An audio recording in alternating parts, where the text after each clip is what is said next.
notice that Peter and John, I believe, after Pentecost, they went into the temple.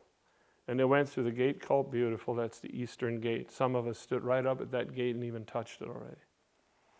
Jesus went through that numerous times, and there was a 40-year-old cripple that sat there, couldn't walk from his mother's womb. And he sat there, and this day specifically, they came freshly out of the upper room and walked in through that, and then it says that Peter fastened his eyes on him. Here's a real key. Peter fastened his eyes on him. Now, before he walked back and forth, the reason I know that they saw him is because when he was healed, he jumped, and they all knew him as this is the man that sits at the gate. He was known for there. For many years he sat there. It was his living. This day, he jumps up and runs around and walks and everything else. All right? But the key of hearing the voice of God was when Peter fastened his eyes on him. When he fastened his eyes, what happens next? God moved. When I hear a nugget, when I hear God speak to me, it fastens my heart on it. That's the voice of God. I need to act upon it. Now, if it comes into here and you start arguing this, should I or shouldn't I? Don't. Just don't. You'll just mess it up. But when you have it in here, move. That's the voice of God. Oh Lord, should I or shouldn't I? I would. Lord, maybe sometime later. Lord, give me up. No, When it's in here, you will respond.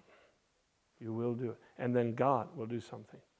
So when I perceive something, that when God fastens my eyes on something, He puts my eyes on something, and right now, I know there's something going to happen with that person tonight because somehow my eyes fastened on it. Paul, on the other hand, was preaching one night, and there was a man in the audience, and it said that he perceived that the man had faith because the way he looked at him when he spoke. And he was healed. But he perceived the man had faith.